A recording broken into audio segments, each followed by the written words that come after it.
Hi, this is Steve Aaron, General Manager of Chicago Style Wrestling, lead broadcast commentator for Chicagoland Championship Wrestling, and you've been listening to Toilet Side Wrestling Talk.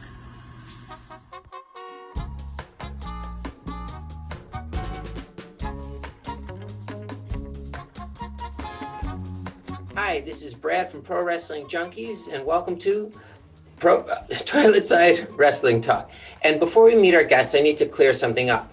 I am not actually sitting on a toilet at all, and I am fully clothed head to toe. The toilet is a couple feet to my left, hence toilet side.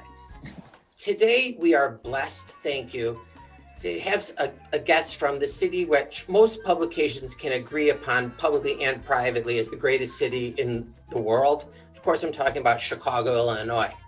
Our guest worked for Rocket Pro Wrestling, C3, and back on October 3rd, he wrestled at Chicagoland Championship Wrestling's debut TV taping against Yoya.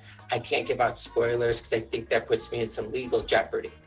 He's shared the ring with the likes of Devin August, Marche Rocket, Rage, Chris Classic, Aaron Stone, Just Amazing, to name a few. So please, without further ado, the Kang of the whole show, Myles Mercer. Hey, Myles. Hey, applause.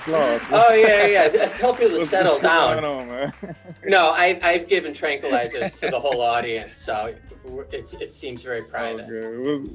So, Yeah, man, what's going on, man? I saw you wrestle on October 3rd, and for John's sake, before this hits Amazon, Prime, I'm not going to give away any spoilers. But how did you hook up with John for that show, since it was months in the making? It was like, I want to say like 2 years ago. I was at a practice for, I can't say her name, Iliano Pro Wrestling. Okay. I think it was like in Dalton. And then I met him through Rion Skills. He came to the practice and we was just running some stuff and he was talking and then I was talking. And then I think like the next day, I think Rion ended up telling me like, John really likes you or whatever. So I'm like, okay, cool. And then he ended up telling me like whenever he started running shows again, because he told me he was a booker, he was a promoter, he did all that. So that whenever he started running shows again, that he was gonna put me on. So 2 years later, yeah, man of his October 3rd, word. it happened. So yeah, man. Did you have fun at that show? Oh yeah, Because there was so much buildup for months.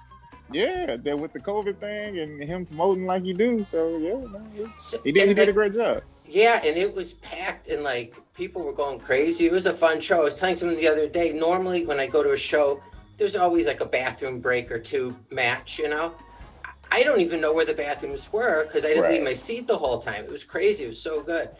Can I ask you a quick question? It might be a little off topic. Can you be a wrestler and be a germaphobe? Yeah, you can.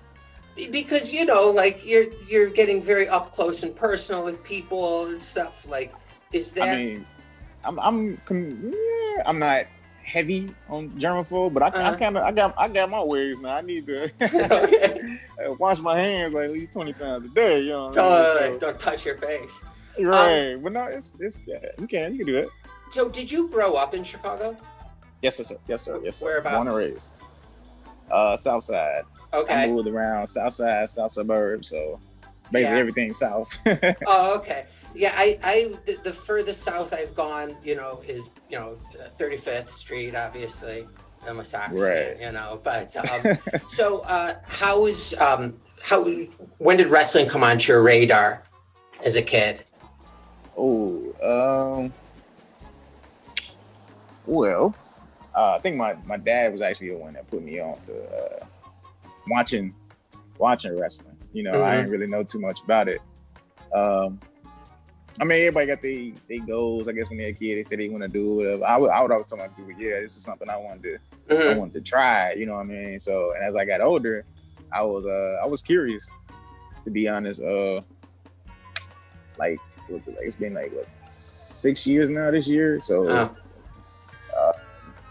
ended up contacting this company, Pro Wrestling. What is it? Oh, I'm sorry. Pro Championship Wrestling, PCW. Uh-huh. I was in Chicago, so the head trainer was Jared Priest. I told him, like, you know, can I, you know, come by and check it out? Or How old are you at this point? I was like 23 when I started. Okay. Yeah, man. So I don't know. I just curiosity just led me to actually, you know, doing the, you know, as much as I've been doing it so far for the last 6 years, you know. Were you an athlete growing up? Like you didn't play any high school sports or anything like that? No, I ain't really played for no schools or nothing, but I've played sports. So yeah. Like me, I never played on the football team, obviously, but like backyard football, of course, you know. Yeah, sure, yeah. So, was your family supportive of you pursuing this? My dad, 100%. Oh, nice. Yeah, totally. Yeah, he's a wrestling fan, man. Like I said, he put me on it. So yeah, he's like, you bet. Yeah, get out there and start earning for him. You know, that's what I say to my kids all the time. Find something you're good at. You know. Right. Yeah, my family support me. The only person that really had a problem was my mom, of course. Why? Because of the physicality part? The physicality, yeah. So I'm like, we handle ourselves even if it is physical or not, you know what I'm saying? So does your mom come watch your matches? I think she probably came once or twice. Oh God. Why? Because she's nervous to see if you get hurt? Yeah, basically. Okay, it's a mom, I guess. It's a mom. That means she loves you. I mean, that's cool. Okay, so it's the night before your first day of training. What's going through your head? The night before? I mean... Were you nervous? Like, were you like... had butterflies? Nah, I wasn't really nervous, to be honest with you.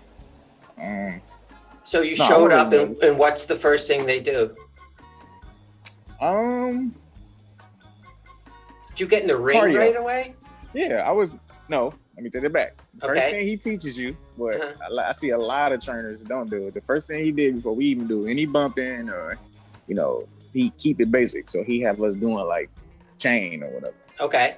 You gotta learn chain. You can't just get in there and bump right away. And then he tests your physical, basically, your cardio and all that. So you got to make sure you in shape to be able to do it. I can't say on the first day that I actually trained, I almost threw up. Oh, really? Yeah, because it was outside. Well, we was in the garage and it was hot. Oh God. Of course. And I was finna, you know what I'm saying? I'm like, you know, I'm good. And after that, I was fine. But were you physically ready for it? Or there's no way you can prepare for that type of training? Like taking bumps and hitting the ropes? I don't think you can really prepare for that. I think it's just something you just gotta, if you want to, you just gotta do it. Basically. Do you remember your first bump? Like, you know, a lot of people I'll talk to, they remember like hitting their head hard the first time. You remember the first bump or the first bump? No. First bump you took. It was fine. I mean, as a kid, you know, you throw yourself. Yeah, that's true. That's true. You flip off of things, so you're so used to falling anyway. So it was fine. I ain't really take it and be like, well, you know, let me get up. I'm finna go home. I'm finna quit. No, just take the bump, give me the next one. You know, and I really surprised them because I was picking it up. Yeah, so how long between training and your first match? I want to say about 5-6 months, but 2, they was closing. Okay. It was by the time I got there, it was like close to the end of the company. Oh, okay. But so, yeah, they had a little dispute or whatever. So did you feel ready for it, or did you feel ready months earlier to have your first match? I thought it was fun, especially with the person I wrestled was one of the trainers, Jay Phoenix. They wanted it to be a squash match, but he actually tried to, you know, let me get some offense in, basically, to show what I can do. So I appreciate him for that. Wow, that's awesome. Yeah, man, it was supposed to only be like 5-minute match. He was just supposed to beat me down. It went at least 12 to 10. Oh, that's pretty good. Minutes, yeah. So it's on YouTube, actually. I still got it. Oh, really? That's your first match? So have you first match? Like after you have your first match and you get the video of it, do you watch it like over and over again? Oh yeah, I still watch it. You still watch it? Totally. It's just to show you how far I can, you know. I be Yeah. like, wow, I was really. That's the measuring stick, and like you just Yeah. go from over there. Wow. Right. Okay, so what was like the best piece of advice you were given in training? Ooh, that's a good question.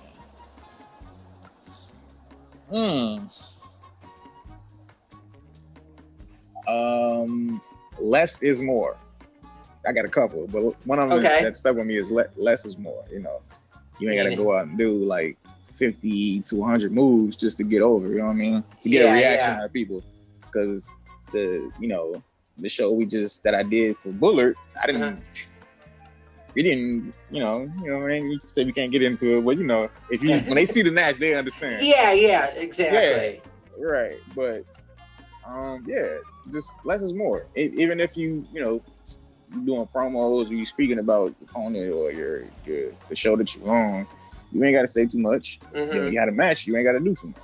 And I never been, and I stay that way because to further me, basically longevity. You know what I mean? Oh yeah, absolutely. For myself and for my opponent. You know what I mean? We both. I want to go home, and I know he want to go home. Yeah, so. Totally. Not home to a hospital. Right, exactly. So I mean, yeah, that was one of the ones that stuck with me. Was less is more. So I enjoyed your heel work. Do you prefer? Is it more fun to be a heel? Yeah, but to me, people. I don't know. People. Yeah, I think it is. But for me, because it's not saying I'm a bad guy. But, no. Right. It's just the way that I portray the heel in the ring is sort of kind of similar to where I am. Okay. Or because the way I got it in my head is that when people first see me, they think I already think I'm cocky and I'm an a-hole, or I thought you was this, I thought you was that. So the way I took it, if I'm gonna play a heel, I'm gonna be the person who they see me as. That's what makes it. It easy for me to, you know what I mean? Mm-hmm. Yeah. So it's not like you're putting an act on. Right. It's real. You know what I mean? Right. So if they already see me like that, it's easy. And then you just put a chain on. You put a chain on with a crown, and then. Totally. Over the top. So they were like, he real cocky. Like, hey, it's just what it is, Kang. So, and when did you start working with C-Red? I don't know, C-Red for about a couple of years now, like 2016. It's funny how we met because we actually was in a tag match. He was on the other side. Oh, really?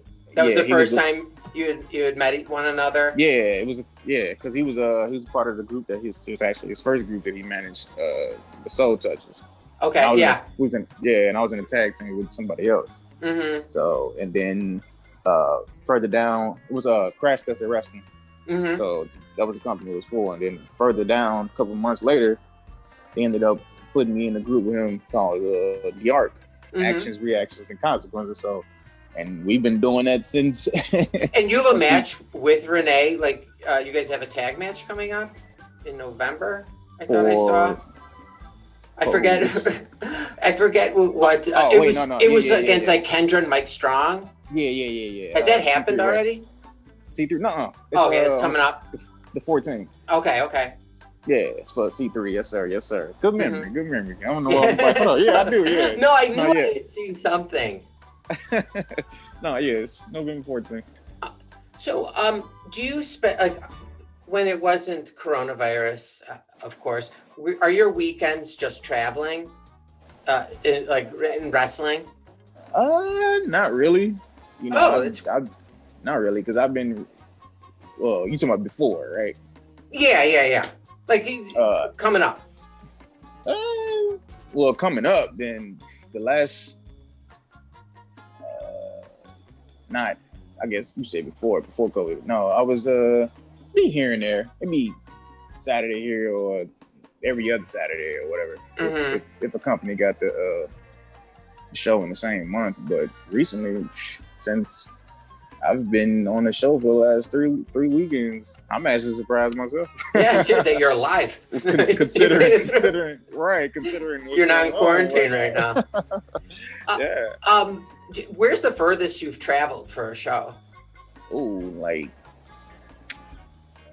I literally just did this. Either it's Arkansas or Kansas, I think. Okay. Yeah, either Arkansas or Kansas, one of those. Both far from Chicago. Yeah. Do you have to drive solo the whole time, or do you go? No, we probably Renee, like you said. Yeah. Or some other people that I've Justin Nazy. Mm-hmm. Yeah, so All right. Kendra and all of them. So yeah. Mm-hmm. All right. I'm gonna let you go in a minute. Yes, sir. Gonna ask you though first 5 random yes or no questions. You can say yes or no, or elaborate if you want. But I'll get the feeling when you want me to move on. Okay. I've learned that. Okay, ready? Mm-hmm. Okay, first question. Have you ever gone to Victoria's Secret without a female? No. Okay. For $3,000, would you spend 30 hours in a coffin? No. Okay. Have you ever killed or murdered a turtle? No. Okay. Do you have an arch enemy? Yes. Okay. And would you ever eat pot? And I'm not talking about a cookie or a brownie. I'm talking about actually eating like buds. The buds. Yeah. Probably just to be curious and see what it would taste like. Okay. I did it once in college. All right.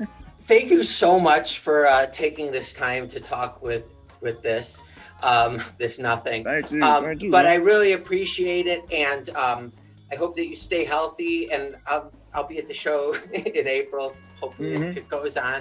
But I'd love to have you on again. Yes, sir. Yeah, I'd love to be back, man. I appreciate it. All right. Thank you. Take care. I really appreciate it. Stay healthy, and good luck over the next couple months until I talk to you. All right. Thank you. All right. Take care. All right.